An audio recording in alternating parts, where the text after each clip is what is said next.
तो मैं स्कूल में बहुत पिटा हूँ बचपन से अभी तक। होमवर्क नहीं किया, पोएम याद नहीं की, वो बच्चे मस्ती कर रहे हैं। Twinkle twinkle twinkle. हाँ, 3 बार ट्विंकल कैसे बोला तू? Twinkle little star. एक टाइम तक तो स्कूल जाने का मेरा मकसद ही यही था। आज मुझे फिर से स्कूल में मार खानी है।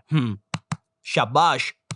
मम्मी। ओ शिट, भागो यहाँ से। अब मेरे लिए मार खाना पढ़ाई से ज्यादा इंपॉर्टेंट हो गया था। हाँ, मार मुझे और मार, इतना ही दम है तुझ में। दर्द हो रहा है, अब मत मारे। तो ये बात 11th क्लास की है और मुझे पता नहीं जब तुम 11th क्लास में आते हो तुम पता नहीं खुद को बहुत ज्यादा बड़ा समझने लग जाते हो। ये स्कूल है मैरी, आऊं मैं साइकिल पर, टिफिन खा लूं मैं तो लंच से पहले। आई नो, मुझे पता है, मैं भी ऐसे ही था 11th क्लास में। ये स्कूल मेरी गुलाम, मैं हूँ डिवाइन के साथ, कर दी हमने स्कूल की नाकाबंदी लगा के अलार्म। बंटा असली है क्या? हाँ डिवाइन, माँ कसम असली है, अभी लिखा मैंने। सर ये लोग ने यहाँ पे रास्ता रोक लिया क्लास की बेंच से। कौन है रे?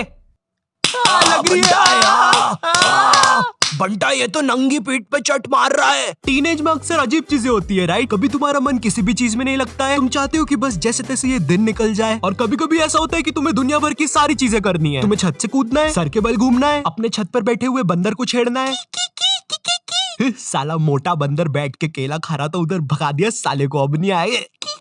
भाई सही बोल रहा हूँ, बंदरों को मत छेड़ना वरना वो पकड़ लेते हैं, फिर ग्रुप बना के मारते हैं। एनीवेज, तो ये कहानी जब हम 11th क्लास में नए नए प्रमोट हुए थे। हाँ, इसीलिए वीडियो के स्टार्टिंग में टीनेज और 11th क्लास की इतनी सारी बातें बताई ताकि तुम लोग मेरी वीडियो से रिलेट कर सको, क्योंकि मुझे बहुत अच्छा लगता है जब तुम में से कोई ऐसा लिखता है। ओ भाई, कितनी रिलेटेबल वीडियो बना दी है तो।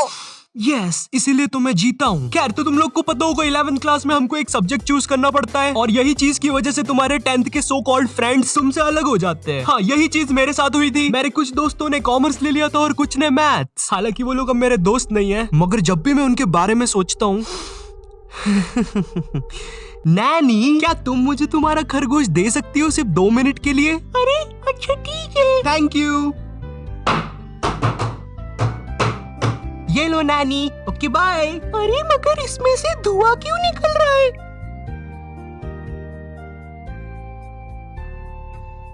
नॉटी टाइप ऑफ टॉपिक जाना बंद करो। सॉरी। अब हमारे सब्जेक्ट अलग होने से हम लोग की क्लासेस अलग अलग लगती थी। बाय द वे, मेरा सब्जेक्ट बायोलॉजी था, तो हम लोग को अलग अलग क्लास में बैठ के पढ़ना पड़ता था। मगर एक सब्जेक्ट ऐसा था जो हम सबका साथ में लगता था। ये लोग 200 बच्चों को एक साथ एक ही क्लास में भर देते थे और वो सब्जेक्ट था हिंदी। क्योंकि उसका एक ही टीचर था, तो वो टीचर से क्लास संभलती नहीं थी। हम लोग क्लास में बैठ के भोंकते रहते थे, भाग भाग भाग भाग भाग भाग भाग। नहीं, सच में थोड़ा ना भोंकते थे। तो अब वो टीचर से क्लास नहीं संभलती थी, इसलिए वो बोल देता था जिसको भी नहीं पढ़ना है वो बाहर जा सकता है। अब मुझे हिंदी सब्जेक्ट से वैसी ही नफरत थी, मुझे ये तक नहीं पता छोटी ई की मात्रा कहाँ लगती है और बड़ी ई की कहाँ लगती है। अरे ये दोनों सेम ही तो शब्द है, इनमें अलग अलग क्या है? हाँ मुझे पता है, कुछ ज्ञानी लोग कमेंट करने वाले हैं। भाई जो ये वाला 3 है ना, इसको तू ऐसे पढ़ेगा, देख 3, और जो ये वाला है ना इसको तू ऐसे पढ़ेगा 3। तो ये जो बड़ा वाला है ना ये सही है। खैर इसके बारे में किसी नेक्स्ट वीडियो में बात करेंगे। ओके, तो हिंदी सब्जेक्ट नापसंद होने के कारण मैंने मेरे दोस्त से पूछा, भाई चले गए क्लास से बाहर? वो भी फुल चौड़ में आके बोला, हाँ भाई डरते हैं क्या, चल बाहर। इसकी कोई जरूरत नहीं थी। तो अब हम दोनों उठते हैं क्लास में और टीचर के सामने से फुल चौड़ में बाहर चले जाते हैं, इसी गलत फहमी में कि हमें देख के बाकी बच्चे भी बाहर आएंगे। कोई नहीं आता है बाहर, अब हम दोनों अकेले, हम दोनों को पता नहीं क्या करना है। तो हम दोनों की फटती है, हम दूसरी क्लास में जाके पढ़ने लग जाते हैं, क्योंकि भाई मेरी स्कूल का जो फादर था ना वो इतना खतरनाक था, उससे कोई नहीं बच पाता था।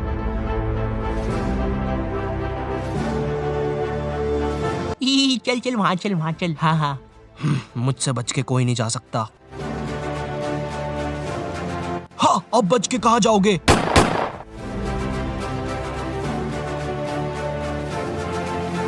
ये फादर 24 घंटे स्कूल में घूमता रहता था और गलती से भी कोई बच्चा बाहर घूमता हुआ दिख जाए वो तो गया। इसी कारण मैं कोई रिस्क नहीं लेना चाहता था, इसलिए मैं दूसरी क्लास में जाके चुपचाप बैठ गया। मगर फिर कहीं से खबर आती है कि फादर आज स्कूल में है ही नहीं, और उतनी देर में मेरे बाकी दोस्त और कॉमर्स वाले भी उस क्लास में आ जाते हैं। हाँ, कॉमर्स वाले इसलिए बोल रहा हूँ क्योंकि इन लोग का अलग ही चलता है, क्योंकि जब तक हम लोग थे क्लास में जब तक बहुत ही शांति थी, मगर जैसे ही ये लोग आए इनमें से कोई पंखे पे लटक रहा है, चौक फाइट चल रही है, आओ मुझे लग गई है। तो इन्हीं सब चीजों की आवाज सुन के एक खड़ूस सर क्लास में आ जाता है। अब इस बंदे के बारे में में मैं कुछ ज्यादा बोलूंगा नहीं, लेकिन ये बहुत ही चमत्कारी सर है, क्योंकि जब भी कोई बंदा कांड करता है ये सर पता नहीं कहाँ से एक चिट निकालता है, और वो चिट उतनी ही बड़ी होती है जितने बंदे का इसको नाम लिखना रहता है। एक बंदा मस्ती कर रहा है, छोटी चिट, 10 बंदे मस्ती कर रहे हैं, बड़ी चिट। तो वो सर हमारी क्लास में आता है और अपनी खुफिया जगह से चिट निकाल के हम लोग का नाम लिखने लग जाता है। वहां से मेरी थोड़ी थोड़ी फटना चालू हुई। उस टाइम मेरा दोस्त सर से बोल रहा है, सर हमने क्या किया, हमारा नाम क्यों लिख रहे हो? और ये वही बंदा है जिसको सर ने स्वयं सीढ़ी पे चढ़ के पंखे से नीचे उतारा था। इस टाइम तक सर हमारे नाम लिख के ले जा चुका था और हमारी बहुत गंदी फट रही थी, क्योंकि आजकल हमारी स्कूल का फादर कुछ नया ट्रेंड फॉलो कर रहा था, बच्चों को स्टेज पे बुला के मारना सबके सामने असेंबली में। क्या इतनी ज्यादा बेइज्जती? मैं नहीं करवा सकता खुद की इतनी बेइज्जती। भाई एक बार एक बच्चे को फादर ने स्टेज पे मार के नीचे फेंक दिया था, और असेंबली की लाइन में जो बच्चे आगे खड़े थे भाई वो इतने हरामी पीछे हट गए, वो फिकाया तो उसको कोई भी उठा नहीं रहा है। असेंबली खत्म हो गई, पीरियड खत्म हो गई, लंच हो गया, वो बंदा अभी तक वहीं पड़ा हुआ है, उसको कोई उठाने नहीं आया अभी तक। तो हम सब लोग की अब बहुत गंदी फट गई थी, तो हमने डिसाइड किया कि हम स्कूल ही नहीं आएंगे एक दिन। पर फिर हम में से एक बंदा बोलता है, ओ भाई स्कूल क्यों नहीं आएंगे, स्कूल आना हमारा हक है। हाँ अपन एक काम करते हैं, अपन असेंबली के बाद स्कूल आएंगे, क्योंकि कल स्कूल में क्रिकेट मैच भी है, तो मुझे मेरे डोले शोले सबको दिखाने हैं। तो सब लोग को उसकी बात में दम लगा, क्योंकि उन लोग को भी अपने डोले शोले दिखाने थे, तो मुझे भी उनकी हाँ में हाँ मिलाना पड़ा। तो फिर हम लोग का डिसाइड होता है कि हम असेंबली के बाद स्कूल में एंट्री लेंगे, जो कि कसम से महा घटिया आइडिया था। हम लोग ने सोच लिया था अगर असेंबली में हम लोग के नाम लिया अगर फादर ने, तो हम अकेले में पिटने के लिए रेडी रहेंगे। मगर जैसे ही हम स्कूल पहुंचते, शांति, जैसे कुछ भी ना हुआ हो, ना हमारे स्टेज पे नाम आया ना कुछ। हम लोग फुल खुश, हम लोग जाते हैं फुल चौड़ में अपनी अपनी क्लास में पहला पीरियड अटेंड करना है। मगर जैसे ही मैं क्लास में जाके बैठता हूँ, थोड़ी देर के बाद बाई आती है क्लास में एक चिट्ठी लेके जिसपे मेरा नाम था। वो चिट्ठी पढ़ के मैम ने बोला, आयु जाओ बाहर, तुम्हें बुला रहे हैं। मैं इधर फुल इग्नोर मार रहा हूँ, मुझे लगा क्रिकेट मैच है आज, दोस्तों ने बुलाया होगा, पिच वगैरह खोदनी होगी। मैं फुल चौड़ में क्लास से बाहर निकलता हूँ, मगर फिर मुझे मेरे लेफ्ट साइड पे फादर खड़ा हुआ दिखता है। ये नहीं हो सकता। और दूसरी साइड मेरे सारे दोस्त खड़े थे लाइन बना के पिटने के लिए। ये क्यों हो रहा है हमारे साथ, और मैं ये लाइन में सबसे आगे क्यों खड़ा हुआ हूँ? तो अब मैं कुछ कर नहीं सकता था, इसलिए मैं भाग के लाइन में पीछे चला गया। भाई मैं नहीं मर रहा सबसे पहले। थोड़ी देर के बाद फादर हमारे पास आते हैं और हमें अपना अपना बैग लाके स्कूल से बाहर जाने को बोलते हैं, जो कि काफी अच्छी चीज थी अपनी क्लास के सामने मार खाने से। तो हम जैसे ही हमारा बैग लाने पलटते हैं, मेरा आई कांटेक्ट हो जाता है मेरे एक दोस्त से, जो कि बहुत अजीब मुंह बना के जा रहा था। वो देख के मुझे बहुत गंदी हंसी आ जाती है और मैं जम से हंस देता हूँ, और वो मुझे देख के हंसने लग जाता है, और हमारी हंसी फादर सुन लेते हैं।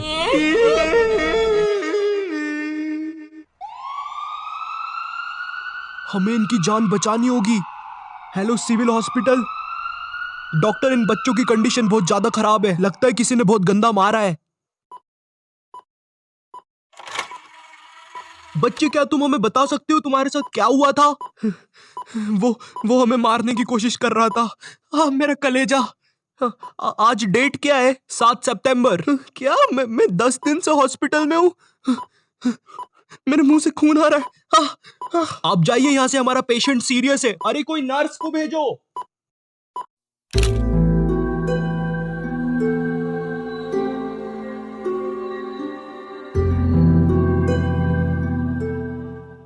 इस हादसे के बाद स्कूल को बंद कर दिया जाता है और फादर को मेंटल हॉस्पिटल भेज दिया जाता है। इस हादसे के बाद ये भी पता चलता है कि स्कूल कब्रिस्तान के ऊपर बनी हुई थी। सूत्रों के हिसाब से पता चलता है कि फादर कभी भी मेंटल हॉस्पिटल से भाग सकता है और वो वापस आकर उन 2 बचे हुए बच्चों की भी बलि चढ़ा देगा।